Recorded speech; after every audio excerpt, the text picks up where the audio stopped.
Fisiología de la sangre. Módulo Nutrición. Asesor Dr. Jorge Mauricio Costa García, del Grupo 2014-B. Estudiante de Medicina Familiar y Comunitaria, Jaime García Hernández.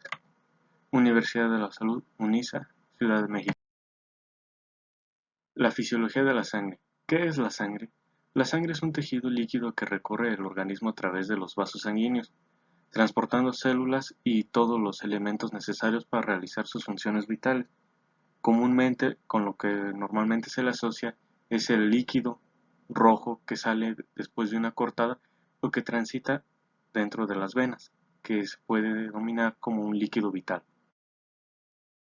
Su composición o morfología de la sangre en principal es plasma y elementos formes. Dentro de los elementos formes son glóbulos rojos, glóbulos blancos y plaquetas, que posterior se explicarán. En su mayor abundancia se encuentra el plasma, después los glóbulos rojos, después los glóbulos blancos y al último las plaquetas. El plasma. El plasma es un líquido amarillento en el cual están suspendidos o disueltos células, plaquetas, compuestos orgánicos y electrolitos. Su principal componente es agua alrededor del 90% de su volumen. Las proteínas constituyen el 9% y las sales inorgánicas, iones, compuestos nitrogenados, nutrientes y gases el 1% restante para formar el 100% del plasma. El plasma se puede denominar que abarca la mayor parte de fluidos en la sangre. Dentro de los elementos formes están los eritrocitos y los leucocitos que posteriormente se explicarán cada uno. Los eritrocitos, también llamados comúnmente hematies o glóbulos rojos, tienen forma de disco bicóncavo de aproximadamente 7.5 micrómetros de diámetro con una periferia oscura y un centro claro. La espectrina y la actina son proteínas responsables de la forma de los eritrocitos. Esta asociación es la causa de la forma de los eritrocitos y también de su capacidad de deformarse. Ya maduros carecen de núcleo y organelos y cuentan con un promedio de vida de 120 días.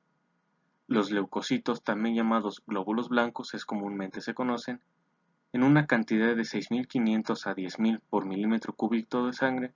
A diferencia de los eritrocitos, los leucocitos no funcionan dentro del torrente sanguíneo, pero lo utilizan para desplazarse, utilizándose también para la defensa, que posteriormente se explicará más adelante. Cuando llegan a su destino migran entre las células endoteliales de los vasos sanguíneos, penetran en el tejido conjuntivo y llevan a cabo su función. La clasificación de los leucocitos se puede decir de la siguiente manera. Se clasifican en dos grupos que son granulocitos y agranulocitos. Los granulocitos tienen gránulos específicos en su citoplasma, mientras que los agranulocitos carecen de gránulos específicos. Dentro de los tipos de granulocitos están los neutrófilos, abarcando del 60 al 70% de los granulocitos, los eosinófilos el 4% y los basófilos el 1%.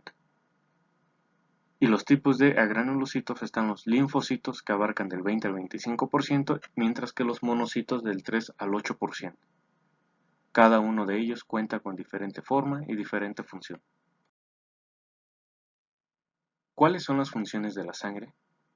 La sangre tiene varias funciones, entre ellas está el transporte de oxígeno desde los pulmones a los tejidos, el dióxido de carbono desde los tejidos hacia los pulmones, las sustancias nutritivas desde el intestino hacia todos los otros órganos, productos nitrogenados del metabolismo hacia los riñones y el hígado, y las hormonas hacia las dianas celulares. El transporte de la sangre. Transporta el oxígeno desde los pulmones a los tejidos. El oxígeno se transporta principalmente unido a la inmunoglobulina. El resto lo hace disuelto en el agua del plasma y de las células. Cada gramo de inmunoglobulina puede liberar como máximo 1.34 mililitros de oxígeno.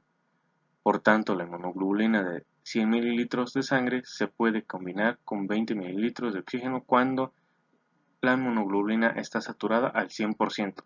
El transporte de dióxido de carbono desde los tejidos hacia los pulmones pasa por un proceso similar, solo que el dióxido de carbono pasa de la sangre al interior de los alvéolos, desde donde es exhalado al exterior.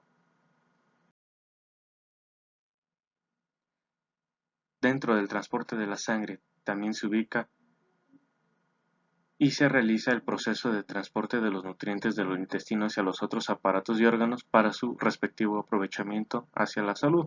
También las hormonas realizan su proceso de transporte dentro de la sangre, como las hormonas hidrosolubles. Se disuelven en el plasma y se transportan desde su origen hasta los tejidos efectores, donde se difunden desde los capilares para pasar el líquido intersticial y la última instancia a las células efectoras. La sangre y la defensa. Dentro de la defensa de la sangre se compone en principal por los leucocitos, o glóbulos blancos como comúnmente se conoce, y sus derivados como los que son los granulocitos y agranulocitos. A partir de esto se derivan otros más tales como los granulocitos, agranulocitos. De los granulocitos están los neutrófilos, eosinófilos, basófilos, los agranulocitos, los linfocitos y granulocitos. Dentro de los granulocitos están los neutrófilos, cuya función es la fagocitosis y destrucción de las bacterias mediante el contenido de sus diversos gránulos. También se encuentran los eosinófilos, que se desgranulan su proteína básica mayor o proteína catiónica del eosinófilo en la superficie de los gusanos o parásitos y los destruyen con formación de poros en sus cutículas, lo que facilita el acceso de agentes como superóxidos y peróxido de hidrógeno al interior del parásito. También liberan sustancias que desactivan los iniciadores farmacológicos de la reacción inflamatoria como histamina y leucotrieno C, y a la vez ayudan a la eliminación de complejos antígeno-anticuerpo. Los basófilos en su superficie tienen receptores de alta afinidad, lo que da lugar a que la célula libere el contenido de los gránulos. La liberación de histamina causa vasodilatación, contracción de músculo liso y aumento de la permeabilidad de los vasos sanguíneos. Los agranulocitos, que son linfocitos y monocitos. Los linfocitos carecen de funciones en el torrente sanguíneo, pero en el tejido conjuntivo se encargan del funcionamiento apropiado del sistema inmunitario. Migran a compartimentos específicos del cuerpo para madurar y expresar marcadores de superficie y receptores específicos. Las células B penetran en la médula ósea, en tanto que las células T se desplazan de la corteza del timo. Dichas células son divisiones de los linfocitos, mientras que los monocitos son las células más grandes de la sangre circulante en un tamaño de un diámetro de 12 a 15 micrómetros. Cumplen la función de ayudar a la eliminación contra determinantes o determinadas infecciones y ayudan a otros leucocitos a eliminar tejidos muertos o dañados, destruir células cancerosas y regular la inmunidad contra sustancias externas. Dentro de los linfocitos están las células B y las células T. Las células B se encargan del sistema inmunitario de medición humoral, se diferencian de las células plasmáticas encargadas de producir anticuerpos contra antígenos. Las células T se encargan del sistema inmunitario de mediación celular y se subdividen en células T citotóxicas, células T colaboradas, células T reguladoras. Las citotóxicas, que destruyen células extrañas o alteraciones por virus. Las colaboradoras, que inician y desarrollan reacciones inmunitarias mediante la liberación de sustancias llamadas citocinas. Y las reguladoras se encargan en la supresión de reacciones inmunitarias mediante la liberación, al igual de las citocinas. Con eso concluimos la defensa y transporte dentro de la sangre. Y aquí se muestran lo que son las referencias bibliográficas utilizadas durante el video. Gracias.